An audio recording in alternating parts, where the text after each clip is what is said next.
그 천천히 움직여서 언제든 내릴 수 있을 것 같다라는 그 생각이 드는 건 정말 잠시예요. 어느 틈엔가 정신 차리고 보면 내가 통제할 수 없는 속도로 지옥을 내가 달려가는 거거든요. 그게 되게 무서운 점이라는 거죠. 안녕하세요. 여러분의 인생을 지켜드리는 인생 변호사, 검사 출신 이고은 변호사. 검사 출신 배한진 변호사입니다. 오늘 특별한 손님을 모셨잖아요. 모셨죠. 제가 사실 인천지검에서 이제 마약 사건을 수사하고 재판을 해보면서 마약 사건으로 입건된 이후에 재범, 산범에서 이렇게 구속되는 과정을 보면서 이게 처벌만이 능사인가 하는 관점에서 많이 고민을 했었거든요. 실제로 요즘에 법무부에서는 마약과의 전쟁을 선포하면서 처벌 기조로 가고 있지만 마약이 질병이라는 관점에서 치료 재활이 필요하다 이런 의견도 분명히 있습니다. 그래서 오늘은 그 치료 재활 측면에서 전문가의 의견을 들어보기 위해서 초대 손님을 모셔봤습니다. 마약 중독 치료만 수십 년간 한 정신과 전문의십니다. 인천 참사랑병원의 병원장을 맡고 계신 천영훈 병원장님 소개합니다. 반갑습니다. 네. 오늘 진짜 바쁘신데 오늘 시간 내주셔서 진심으로 제 영광입니다. 네, 감사드립니다. 저는요 최근에 20, 20대가 마약에 많이 빠졌다라는 기사 많이 보도되기도 하고 실제로 저희가 사실 마약 관련한 콘텐츠 올리면은 요즘에 20, 20대 얼마나 마약 빠졌는데 이걸 변호한다는 게 자랑스러운 일이야. 사실 이런 악플도 많이 달리기도 해요. 사실은. 네네. 그래서 저희가 한번 통계를 좀 살펴봤더니요. 2022년 적발된 마약 사범이 18,000여 명, 2021년 대비 14%가 증가했는데 20대, 30대가 50% 이상입니다. 심지어 10대 미성년자 마약 사범 481명. 근데 실제로도 중독 치료하면서 미성년자 20, 30대 마약 사범이 크게 증가했다 느끼시나요, 현장에서? 일선 현장에 있다 보니까 적발된 수 이상의 것들을 엄청나게 느껴요. 한 10년 전만 해도 마약 중독자 하면 이제 40, 50대 남성으로 대표되는 거였는데 지금은 제가 진료하고 있는 환자들 거의 80, 90%는 20대? 예, 30대도 별로 없고요. 네. 청소년도 저희 뭐 중3짜리 학생, 고1, 고2 이런 애들도 입원해 있고 막. 정말요? 예. 진짜 뉴스에서 보도되는 게 사실이네요. 그러니까 적발되기 전에도 부모님이 데리고 와서 치료를 맡기기도 한다는 뜻이죠. 되게 청소년 사범은 부모들이 정신과 진료 기록 남기기가 싫어서도 잘 안 데리고 와요.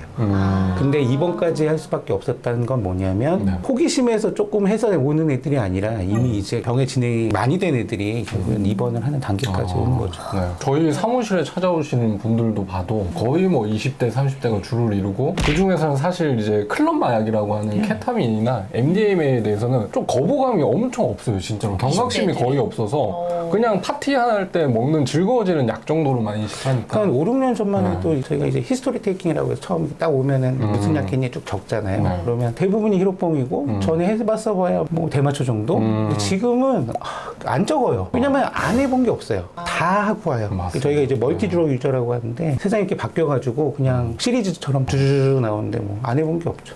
1, 20대 마약 사범이 크게 증가를 했는데 그 이유를 어디서 보세요? 좀 거대 담론일 수 있는데 네. 궁극적으로 저소득층이나 경제력이 약한 청소년이나 청년층한테 건강한 즐거움을 이렇게 경험할 수 있는 사회적 인프라나 기본소득이 되거나 이걸 받쳐주지 않는 한은 골방에 처박혀서 할 수 있는 가장 가성비 높은 쾌락이 이제 마약이고 확실히 물량이 많이 풀렸어요. 가격이 너무 싸졌다는 맞습니다. 게 한국이 옛날엔 경유지였는데 이제 거대 소비 시장이 되니까 물건이 많이 들어오고 물건이 많으니까 값이 싸지고 그렇죠. 그런 거고 제일 중요한 건 저는 그거라고 생각을 해요. 이 마약이 나쁘다는 거를 모르는 대한민국 국민이 없어요. 근데 이걸 어설프게 가르쳐 놓으니까 애들은 나쁜 건 알겠는데 뭐가 나빠? 이 호기심이 있어요. 그러면서 뭐 미드나 이런 데 보면 애들 뭐 약하고 그런 거 보다 보니까 이게 마약에 대한 심리적인 저항이나 이런 것들이 굉장히 흩어져 있어요. 그렇죠. 그리고 이제 SNS가 활성화가 되면서 아이들 사이에서 이게 거의 무슨 족보처럼 돌아요.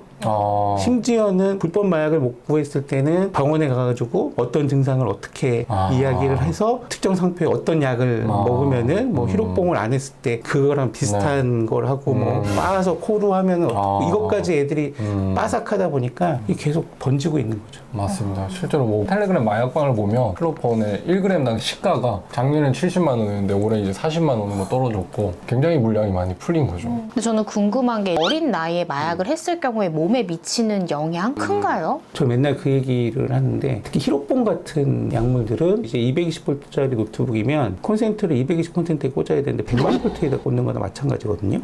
고압 전류가 다 지져버리잖아요. 저희 진짜 심리검사를 오면 이제 루틴하게 다 하는데 저 입원해 있는 환자분들 중에 IQ 80 넘는 친구들이 별로 없어요. 임상심리검사라는 걸 하면 병전지능이라는 게 나오거든요. 추정치. 교통사고가 됐건 무슨 병에 걸리건 약에 의해서 망가지건 그 전에 원래 있는 지능 추정치가 나오는데 거기다 거의 20에서 30이 떨어지죠. 근데 이제 겉으로는 말은 따박따박 잘하니까 뭐 별 문제 없는 것 같아 보이는데 조금만 이제 복잡한 태스크들을 수행을 시켜보면 다 버벅거리는 거거든요. 인간의 뇌가 성숙이 되는 게 25세 경으로 봐요. 건축물로 말하면은 이제 골조만 딱 있는 상태에서 내장재들이 막 쌓여있고 건물이 올라가는데 이게 궁극적으로 외장재가 딱 덮여야지만 그 이후에 비바람이 와도 내부가 안 다치는데 이 외장재가 안 덮인 상태에서 마약을 한다는 건 뭐 계속 허리케인이 불고 안에를 다 망쳐놓는 거거든요. 정말 뇌가 녹는다고 사실 저는 표현을 하는데 이게 되게 무서운 거고 심리적인 측면에 있어서는 40, 50대 남성으로 대표되는 예전에는 직장도 다니고 가정도 있고 그러거든요. 그러다 보니까 나름대로 회복의 동기를 가질 수 있어요. 그리고 그때는 골방에 이제 짱 박혀가지고 모텔이나 숨어서 하는 거였는데 지금 이제 젊은 애들은 모여서 한단 말이에요. 고립돼서 하는 게 아니라 같이 하다 보니까 다른 친구들이 섞여가지고 확산 속도가 훨씬 빠르고 20대 초반에 그냥 내 몸뚱아리 하나밖에 없으니까 책임질 게 별로 없어요. 그리고 확실히 젊은 몸이 좋다고 약을 해도 다음날 잘 깨고 데미지가 별로 없고 회복도 빠르니까 아 이건 선생님 저 한 2, 3년만 더 놀다가 끊을게요 뭐 이런 회복의 동기를 갖기 되게 어렵다는 거죠. 그러니까 어떤 분은요 이렇게 말씀하셔요. 저는 약이 필요할 때만 컨트롤해서 해요. 이렇게 표현하시는 분도 있더라고요. 근데 저는 진짜 약물 중독자의 처음과 끝을 다 지켜본 사람이잖아요. 그 지옥행 열차라고 하는데 이걸 처음에 올라탔을 때는요 천천히 움직이는 것 같아요. 언제든지 내가 내릴 수 있다고 생각한다고. 목적지도 내가 정할 수 있을 것 같고. 그 천천히 움직여서 언제든 내릴 수 있을 것 같다라는 그 생각이 드는 건 정말 잠시예요. 어느 틈엔가 정신 차리고 보면 내가 통제할 수 없는 속도로 지옥을 내가 달려가는 거거든요. 그게 되게 무서운 점이라는 거죠. IQ가 80밖에 안 나오는데 예를 들어 그러면은 치료를 받으면 다시 그게 100 이상으로 올라갈 수 있나요? 여러 연구들이 있었는데 약 9개월 정도가 될 때까지는 죽어버린 뇌세포는 다시 살아나지 않아요. 근데 살아있는 뇌세포가 2년에서 2년 반 정도가 되면 거의 원상복구가 돼요. 특히 어린아이들의 경우에는 분명한 건 단약과 단주. 단주까지 해요. 담배는 그게 영향 끼치잖아요. 근데 그거를 완벽하게 했을 때는 쭉 이제 회복을 할 수가 있죠. 그래서 이제 중독이 시간이 궁극적으로 우리한테 유리한 싸움이라고 얘기를 하는 게 처음에 1년 견디가 되게 어려워요. 되게 이제 100일 이내에 재발하는데 1년이 지나고 2년이 지나고 하면 할수록 뇌가 회복되니까 감정 처리하는 거나 특히 이제 중앙 통제 컴퓨터가 있는 데가 전두엽이거든요. 이 기능이 되게 강화되면서 갈망이 올라와도 그걸 막아내고 참을 수 있는 힘이 훨씬 생겨요. 그 3년, 4년, 5년 단약한 사람들은 그냥 편하게 쭉 가요. 그러니까 이제 뇌 회복이 되게 중요한 관건 중에 하나인 거죠.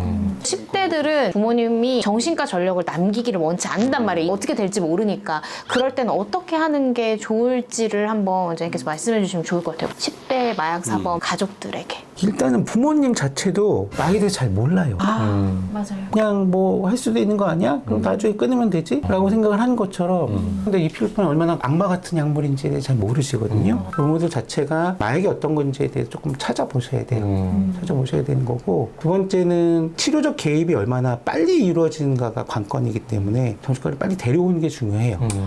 정신과에서 진료받은 건데 절대 아무도 못 봐요.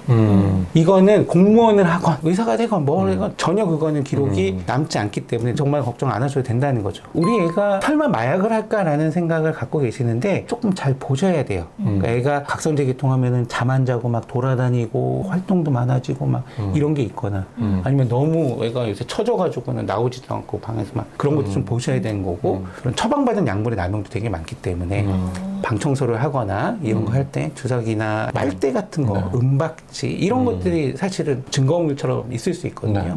그런 게 있으면 일단은 의심을 좀 해보셔야 되는 거고 처음부터 정신과로 데려오라라고 말씀드리진 않아요. 한국마약특출운동본부가 제일 무난해요. 아무래도 정신에 부담이 있기 때문에 거기가 상담을 하시면 가이드 해주시거든요. 그런 것들을 좀 참조를 하시면 될 것 같아요. 마지막 부모님들이 먹는 약을 잘 간수하셔야 돼요. 아 진짜요? 부모님들도 졸피뎀이나 뭐 아티바이나 이런 거 드시는데 이런 것들이 아이들한테 손에 넘어가는 경우가 꽤 많아요. 그리고 너무 아시겠지만 향정신성 의약품은 남한테 주는 것도 불법행위잖아요. 근데 그 인식이 별로 없더라고요. 그래서 그것도 조금 주의를 하셨으면 하는 거죠.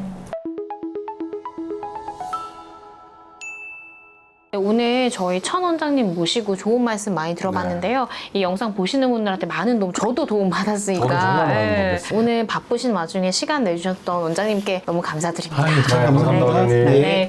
네, 오늘 영상 유용하셨다면요. 좋아요와 구독 부탁드리겠습니다. 오늘 영상 시청해주셔서 감사합니다. 감사합니다. 감사합니다.